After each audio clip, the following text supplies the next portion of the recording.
I always wondered why my best friend insisted on planning my birthday party. Now, watching my husband kiss my best friend in front of our closest friends and family, everything made perfect sense. Isabella, my supposed best friend of 15 years, had orchestrated the perfect stage for my humiliation. Before we begin this tale of betrayal and calculated revenge, thank you for being part of this journey. If you enjoy stories of empowerment and justice served cold, subscribe.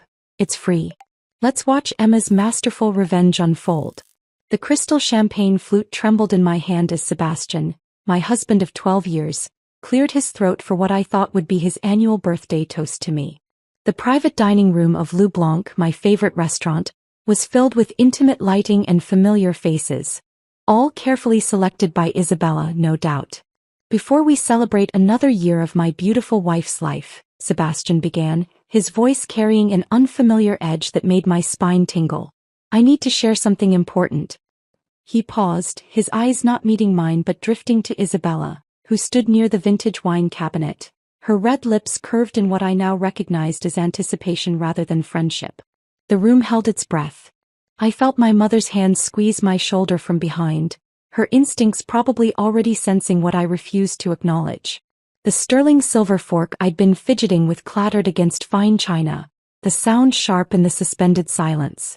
Emma, Sebastian continued, addressing me as if we were alone and not surrounded by 30 of our closest friends and family members.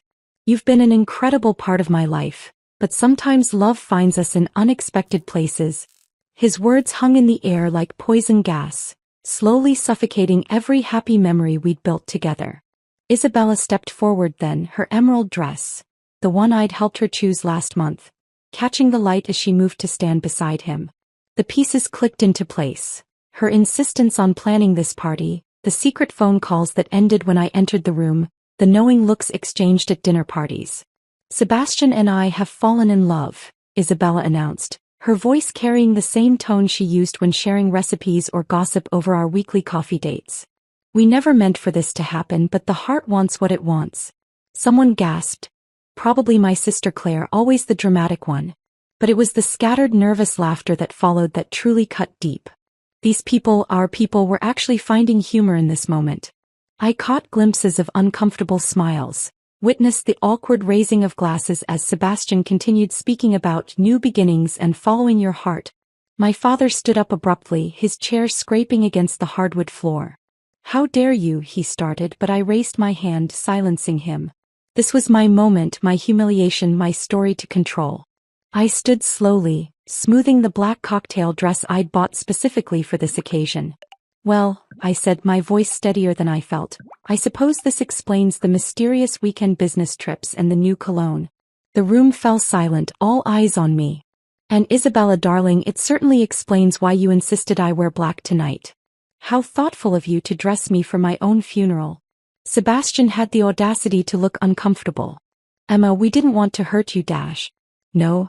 I interrupted, taking a deliberate sip of champagne. Then perhaps you shouldn't have chosen my 40th birthday party for this charming announcement. But then again, I turned to Isabella, you always did have a flair for the dramatic, didn't you?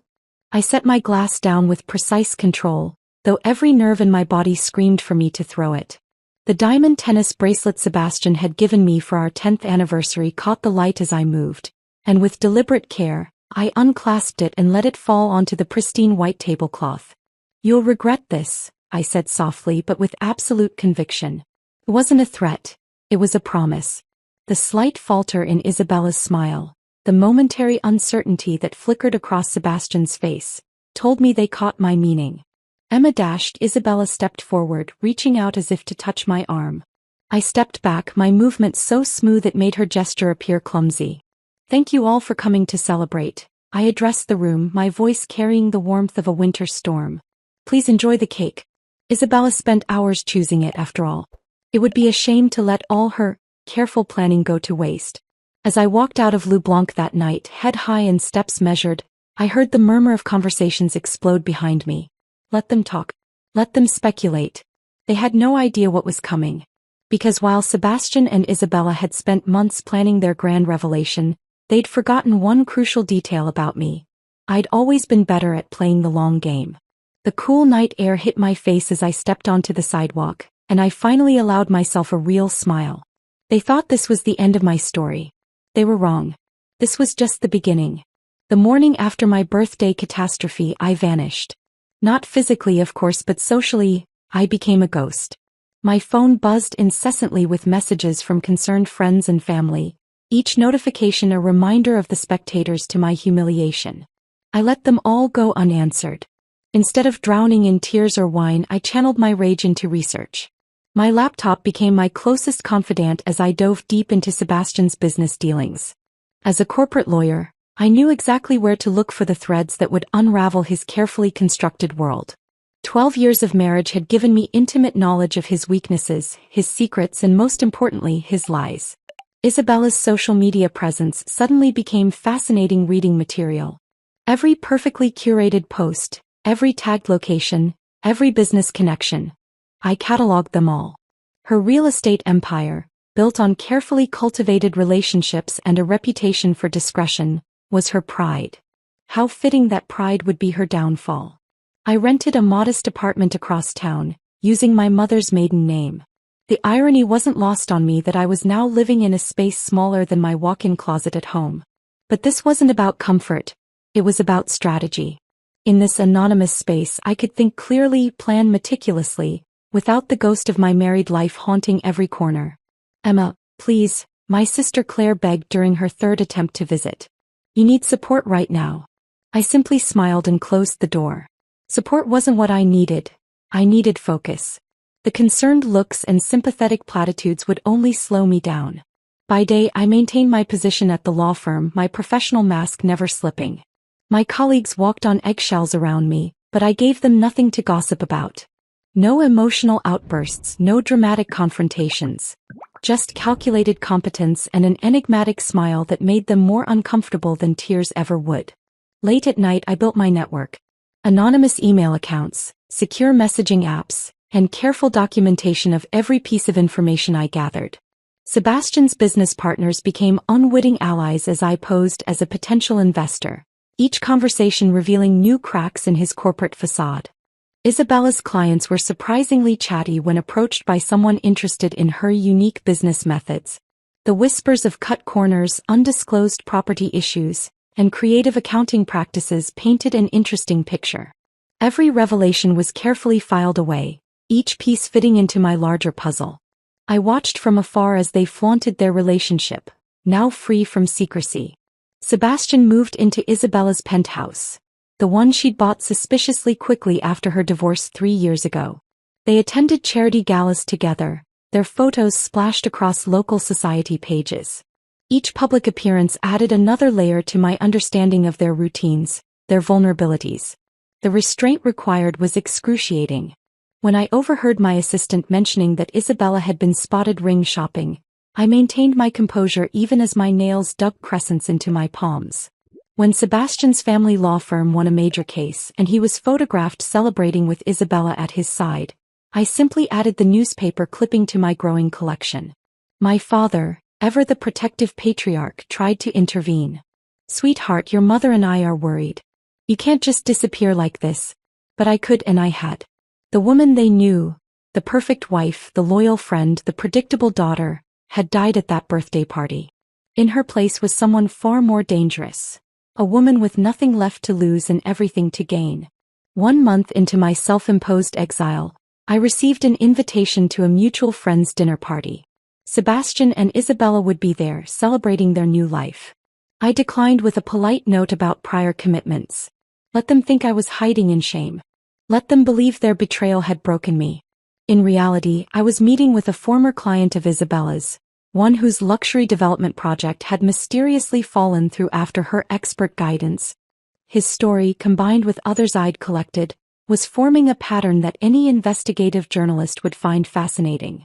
The fact that this particular journalist had a grudge against Sebastian's firm was just an added bonus. As I sat in my sparse apartment that evening, surrounded by documents and digital trails, I felt a strange sense of peace. The initial shock of betrayal had crystallized into something harder, something colder.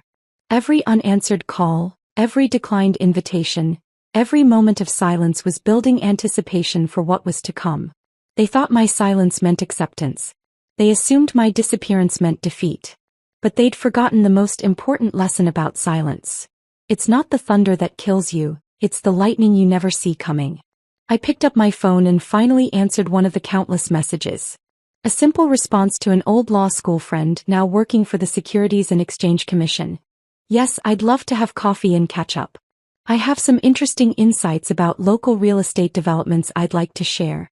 The pieces were in place. The stage was set. Now it was time to remind them why they should have feared my silence. The coffee meeting with my SEC contact was just the beginning. Within weeks, Sebastian's law firm became the subject of a routine audit. Watching him scramble to explain questionable transactions and creative bookkeeping brought a satisfaction I hadn't anticipated. Each morning brought new fires for him to extinguish, each one strategically lit by information I'd carefully leaked. Isabella's real estate empire began crumbling with surgical precision. Anonymous tips to building inspectors revealed numerous code violations in her prestigious properties.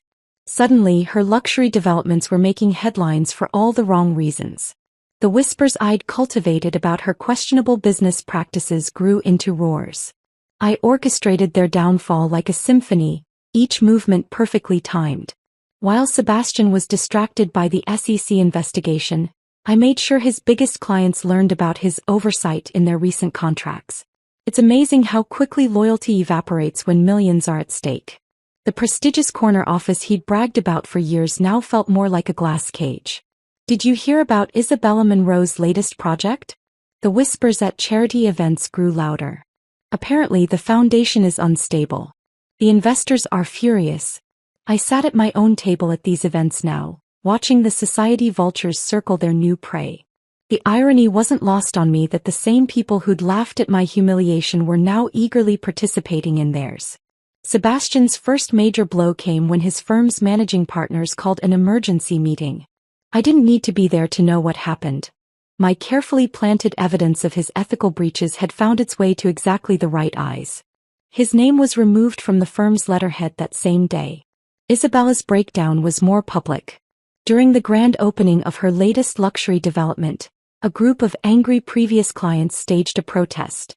The sight of her, mascara streaming down her face as she tried to explain away their accusations, made every society page. The same photographers who'd once captured her triumphant smile now documented her disgrace. Emma, my sister Claire called one evening, her voice urgent. Sebastian looks terrible. He's losing weight, and Isabella, well, she's drinking. A lot. What did you do? I replied innocently. I've been focused on healing, Claire. Ask their consciences what they did. The dominoes continued to fall. Sebastian's younger brother, a junior partner at the firm, was forced to distance himself publicly. Their parents, who'd once welcomed Isabella as Sebastian's true love, now crossed the street to avoid her. The isolation they'd intended for me became their reality instead.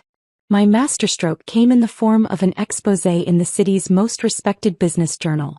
Every questionable deal, every ethical breach, every betrayal of client trust, laid bare for all to see. The article didn't mention me once, but those who knew us recognized my fingerprints all over it. Isabella's real estate license suspension hearing was scheduled for the same day Sebastian faced the State Bar Association. A coincidence, of course. I attended neither, but I did enjoy a leisurely lunch at their favorite restaurant, alone at what used to be their regular table. The crash of their professional lives coincided perfectly with the implosion of their personal relationship. Stress has a way of revealing true colors, and theirs were particularly ugly. Their public arguments became legendary. The perfect couple now perfectly miserable. You promised you had everything under control. Isabella's voice carried across the restaurant one evening, when they didn't know I was seated just around the corner. Now I'm losing everything because of you. Me? Sebastian's laugh was bitter. You're the one who insisted we go public at her birthday. It'll be dramatic, you said. She'll just have to accept it, you said. Well, how's that working out for us? I sipped my wine and smiled. They'd orchestrated my humiliation in this very restaurant. Now they couldn't even enjoy a meal here without falling apart. Poetic justice has always been my favorite kind. The final nail in their coffin came from an unexpected source. Isabella's former assistant, armed with years of documented evidence, filed a wrongful termination lawsuit. The details that emerged painted a picture of corruption that even their remaining supporters couldn't ignore. Sebastian's attempt to salvage his career through a television interview backfired spectacularly. His practiced charm came across as smug insincerity, and his explanations sounded like excuses. The comment section was particularly brutal. Society loves nothing more than watching the mighty fall. As I watched their carefully constructed world crumble, I felt neither joy nor sadness. Instead, there was a sense of balance restored. They tried to write me out of their story, but instead I'd become the author of their downfall. The last time I saw them together, they were arguing on the street outside their former favorite cafe. Isabella's designer clothes now looked shabby, and Sebastian's confident stride had become a defeated shuffle. They didn't notice me watching from my car, but I noticed everything. The way they couldn't even look at each other, the distance between them that seemed to grow with each passing second. My phone buzzed with a text from my realtor. Their penthouse was officially on the market, listed well below value. They needed a quick sale apparently. I smiled and made a mental note to have my attorney submit an offer. After all, I'd always liked that view. After watching their public meltdown, I knew it was time to focus solely on Isabella. Sebastian's professional ruin was complete, but Isabella still clung to fragments of her social standing. That was about to change. I'd saved my most devastating ammunition specifically for her. The encrypted folder on my laptop contained years of her indiscretions, carefully documented and time-stamped. Every betrayal, not just of me but of countless others. Isabella had made a career of climbing social ladders by stepping on fingers. The first revelation came through her charity foundation. Anonymous tips led investigators to discover that only a fraction of the donations actually reached their intended causes. The society matrons who'd championed her philanthropic image recoiled in horror as their names became associated with her fraud. Did you know? Mrs. Blackwood, the foundation's biggest donor, cornered me at a gallery opening. All those years, did you suspect what she was doing with our donations? I merely sipped my champagne and replied, Isabella always did have expensive tastes. The implications spread through the room like wildfire. Her past came back to haunt her in waves. Former clients emerged with stories of dubious property deals. Old friends suddenly remembered occasions when jewelry went missing after her visits. Each revelation was timed perfectly, just as she thought she might recover from the last. The scandal about her first marriage hit the local papers next. Her ex-husband's suspicious accident, the conveniently timed insurance payout, the rushed divorce settlement, all carefully researched details that raised uncomfortable questions. The police didn't reopen the case, but the court of public opinion needed no formal charges. Isabella's desperate attempts to maintain her image became increasingly pathetic. She hosted a charity gala at her remaining property, but hardly anyone attended. Those who did came only to whisper behind their hands and document her fall from grace on their social media accounts. Please, she cornered me in the ladies' room of an upscale restaurant, her designer outfit now looking like a costume rather than couture. I know it's you behind all this. What do you want? Money? An apology? I adjusted my lipstick in the mirror, taking my time before responding. What? Isabella, darling, I already have everything I want. I'm just making sure you get everything you deserve.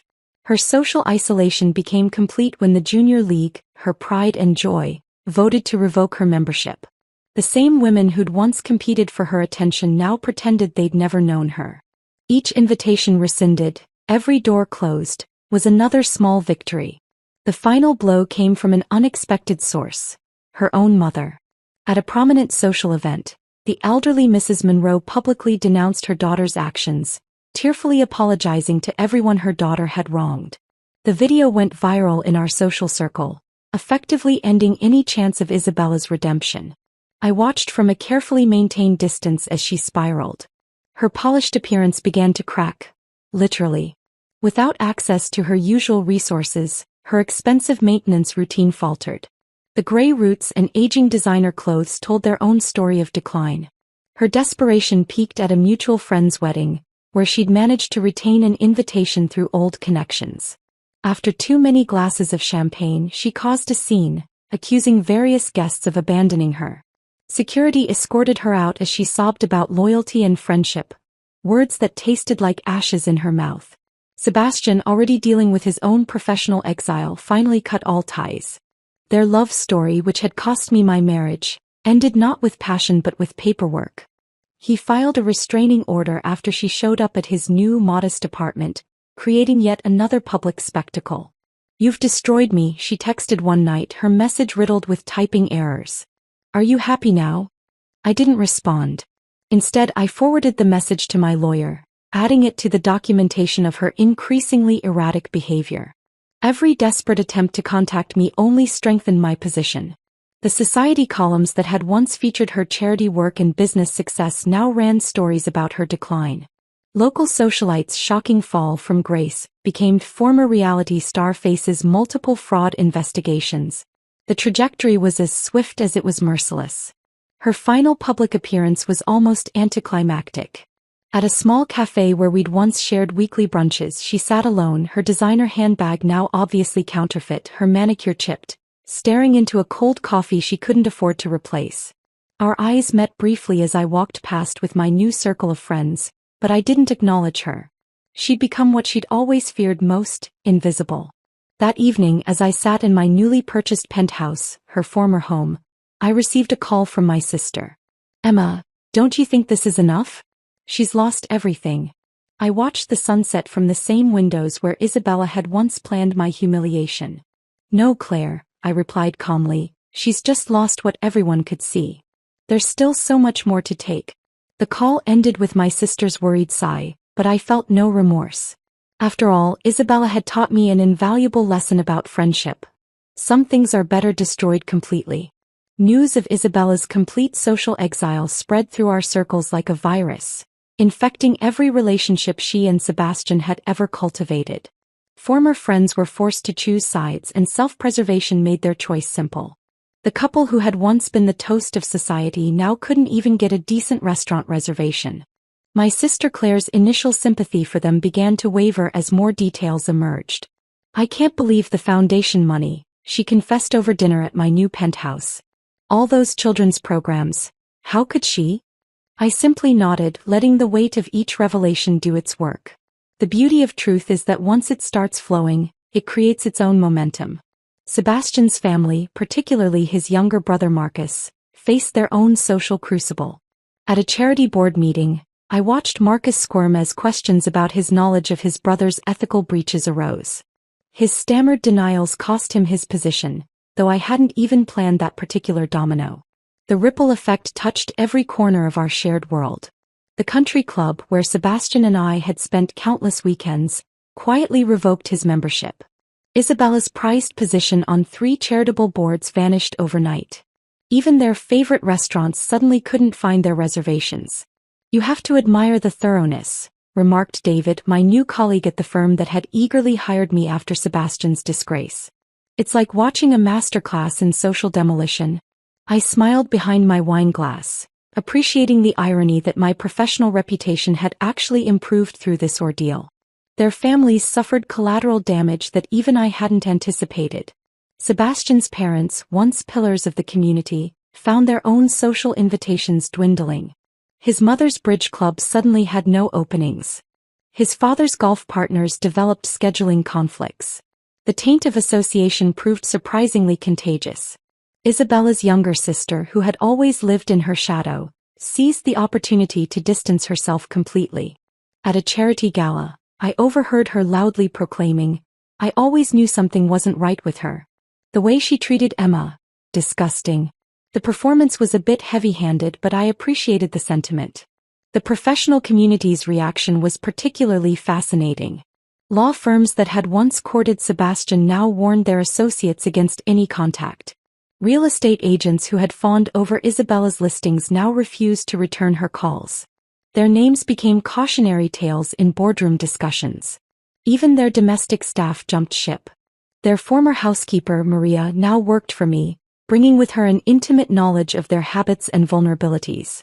"Miss Emma," she confided one morning, "they were planning this for months. The separate phone calls, the secret meetings. I should have told you." "It's fine, Maria," I assured her, savoring my morning coffee from what used to be Isabella's favorite bone china set. Everything worked out exactly as it should. The most delicious consequence was watching their former enablers scramble to prove their loyalty to me. People who had laughed at my humiliation now fell over themselves to share stories of Sebastian and Isabella's misdeeds. Each revelation was carefully noted and filed away, ammunition for future use. Their favorite vacation spots became off-limits. The manager of the Bellevue resort, where they'd probably first consummated their betrayal, personally called to assure me they'd never be welcome again. I booked the presidential suite for Christmas just because I could. Sebastian's elderly aunt, the family matriarch who had once declared Isabella a perfect match for her nephew, now referred to them as those people in hushed, disapproving tones. At her annual garden party, their names were notably absent from the family photographs displayed on antique easels. The local press, sensing the shift in social winds, began excavating old stories. Journalists who had once written glowing profiles of the power couple now penned subtle hit pieces. The Fall of Society's Golden Pair ran as a 3-part series, each installment more devastating than the last. Their joint Christmas card list, which Isabella had once bragged contained over 300 names, dwindled to desperate digital messages that went largely unopened. Holiday parties that they had once dominated now flourished in their absence, their names conspicuously missing from every guest list. I watched it all from my new position of power, orchestrating some moves, merely appreciating others. The social avalanche I'd triggered had developed its own momentum, burying them deeper than I could have managed alone. Their desperate attempts to maintain connections only highlighted their isolation. As the year drew to a close, I hosted my own holiday gathering in the penthouse. The guest list included everyone who mattered, except them, of course. Standing by those floor-to-ceiling windows, greeting guests who had once witnessed my humiliation, I felt a profound satisfaction. "You've changed," Claire observed, joining me by the window. "Sometimes I barely recognize you." I smiled, watching the city lights below. "No, darling. I've just finally become who I always was." They just helped me realize it. The party continued around us, vibrant and alive, while somewhere in the city, two people who had once thought themselves invincible faced another evening alone with their regrets. As January's bitter wind howled outside my penthouse windows, my carefully orchestrated plans reached their crescendo. Sebastian's last-ditch attempt to salvage his legal career through a small private practice had imploded spectacularly. His final client, a desperate real estate developer, discovered some anonymous documentation about Sebastian's past ethical breaches just hours before signing a major contract. Isabella's situation proved even more catastrophic. The SEC investigation into her real estate dealings had expanded to include tax evasion and fraud. Her remaining assets were frozen, leaving her to face the harsh reality of winter without her beloved luxury car or access to her investment accounts. Their relationship, once flaunted as an epic romance worth destroying my marriage for, deteriorated into public screaming matches. Outside what used to be their favorite bistro, Isabella's shrill accusations about Sebastian's cowardice and incompetence drew a crowd of smartphone-wielding observers. The video went viral in our social circles within hours. "He promised he'd protect me." Isabella's mascara-streaked face filled countless screens. "He said we'd handle everything together, but look at us now." Sebastian's response, a cold "you're on your own," became the caption for countless social media posts. The financial empire they'd both taken for granted crumbled like a house of cards in a hurricane. Sebastian's investment portfolio, heavily leveraged and poorly managed in recent months, collapsed under the weight of margin calls. Isabella's property holdings, already tainted by scandal, became toxic assets that no one would touch. Their desperate attempts to salvage something, anything, led to even more catastrophic decisions. Sebastian's ill-advised interview with a local business journal turned into a confessional that implicated Isabella in several questionable deals. She retaliated by releasing emails that exposed his role in defrauding his former firm's clients. "Did you see?" Claire texted me one morning. "They're selling everything. Even Isabella's engagement ring is listed online." I smiled, remembering how she'd flashed that gaudy diamond in my face at my birthday party. Now it was just another asset to be liquidated. The perfect storm I'd engineered swept away not just their wealth and status, but their very sense of identity. Sebastian, once the epitome of legal success, couldn't even secure a position teaching law at a community college.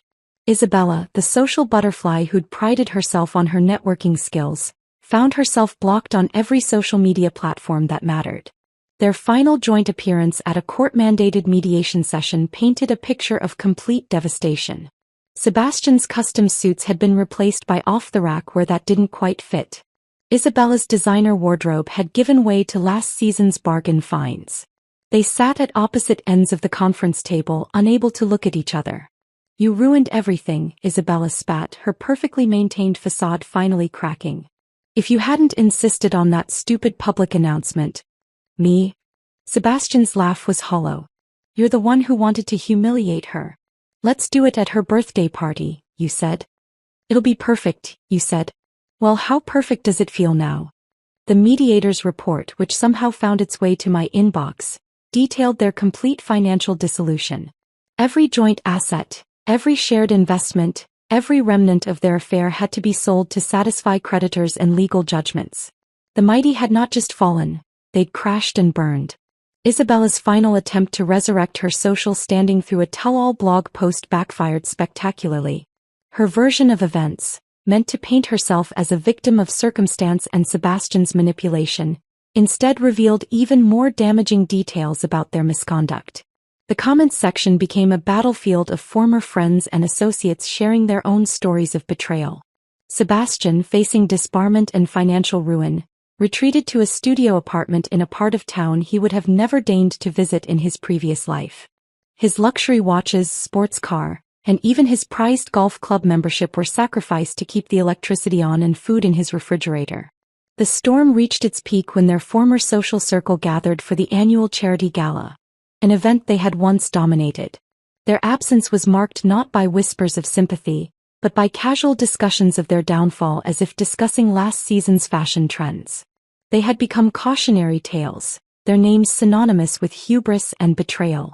I attended that gala wearing the diamond tennis bracelet I'd let fall onto the tablecloth at my birthday party, retrieved, cleaned, and now a symbol of my triumph. The same people who had witnessed my humiliation now vied for my attention, eager to distance themselves from any association with the fallen couple.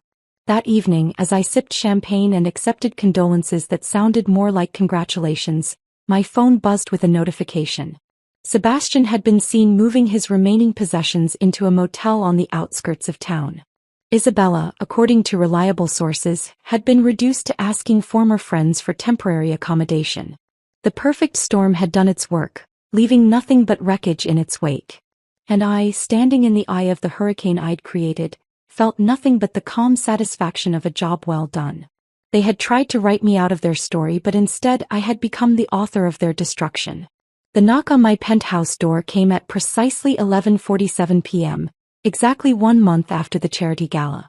Through the security feed, I watched Sebastian shift nervously in the hallway, his designer stubble now a ragged beard, his once immaculate appearance reduced to wrinkled department store clothes. I let him wait for exactly 5 minutes.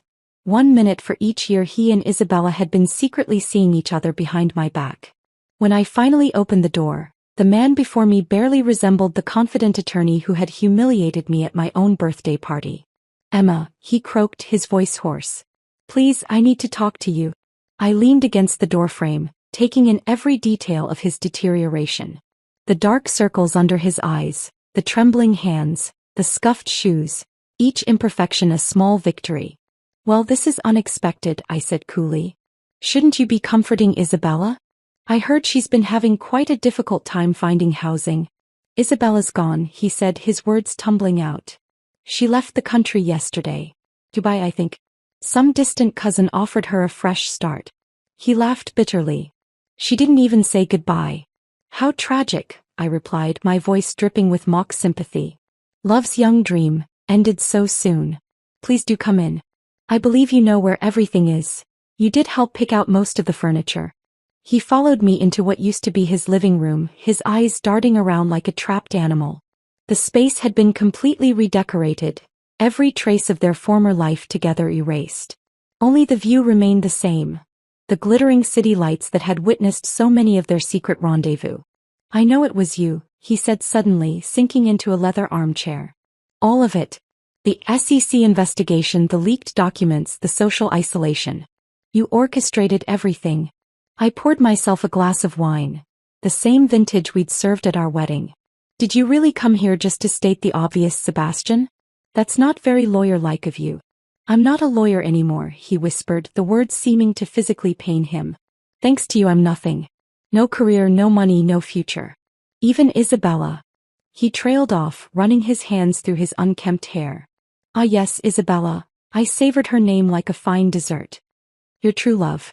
The woman worth destroying our marriage for. Tell me, was it worth it? Those stolen moments, those secret meetings, that grand romantic gesture at my birthday party. Did they fulfill all your dreams? His composure cracked. You've ruined us both. Isn't that enough? What more do you want? I set my wine glass down with deliberate care. What? Oh, Sebastian, you still don't understand. This was never about want.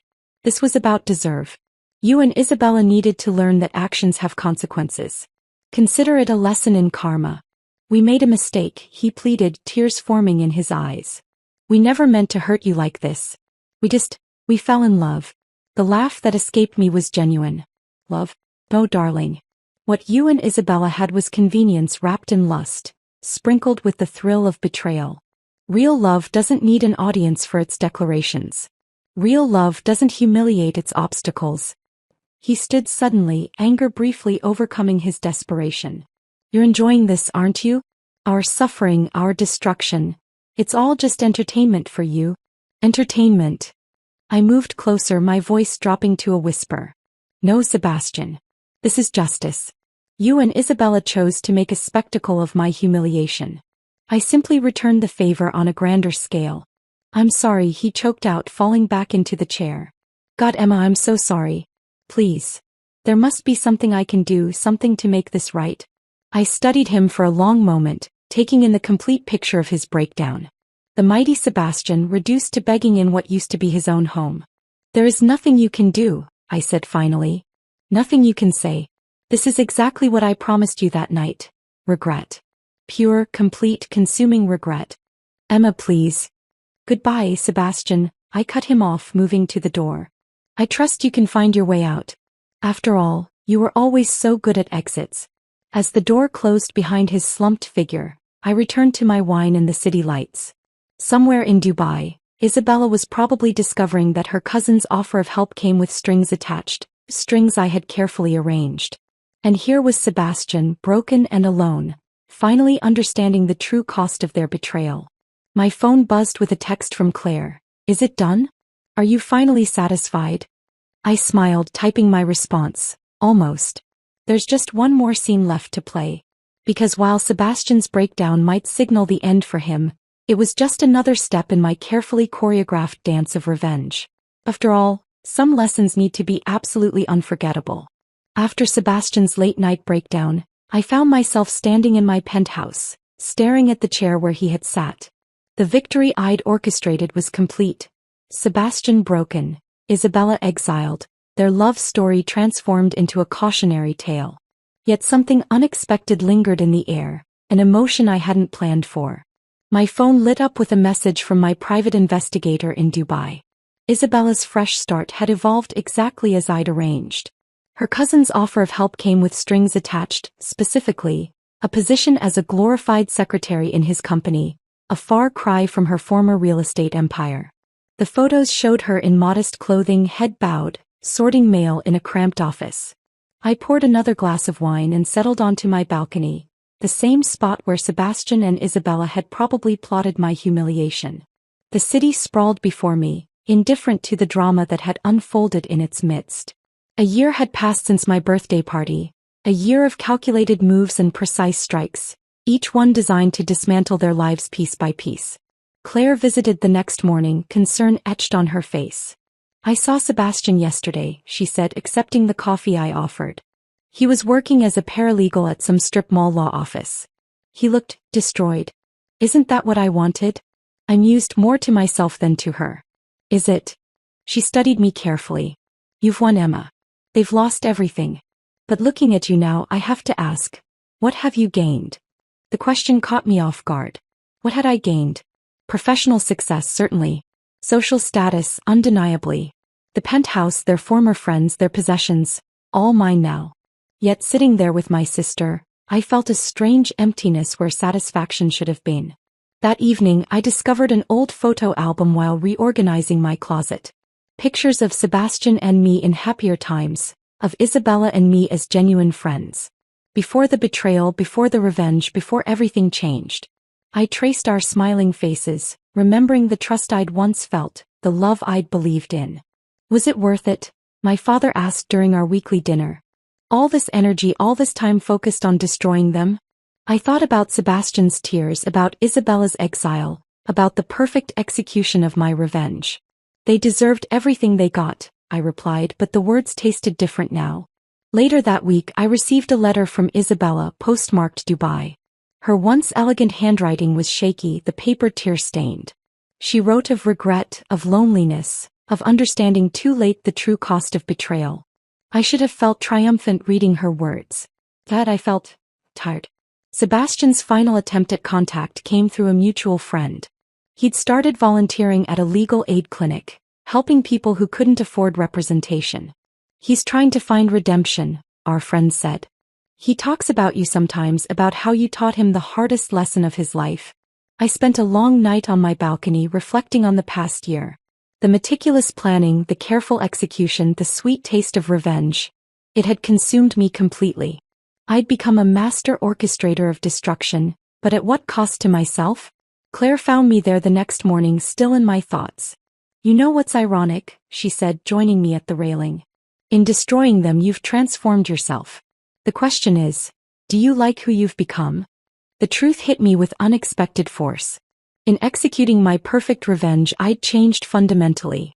The woman who had stood humiliated at her birthday party was gone, replaced by someone harder, colder, more powerful. But also someone who had spent a year focused solely on destruction rather than creation. I picked up my phone, looking at the last text I'd received from Sebastian. I hope someday you'll find peace. I know now that I destroyed something beautiful, not just in our marriage but in you. The sun rose over the city, painting the sky in hues of pink and gold. My revenge was complete, perfect in its execution. Sebastian and Isabella had paid dearly for their betrayal, their lives permanently altered by my calculated response to their cruel actions. Yet standing there watching the city wake up, I felt neither triumph nor joy. Instead, I felt something else stirring, not regret exactly, but a readiness to close this chapter. They would live with the consequences of their choices as I would live with mine.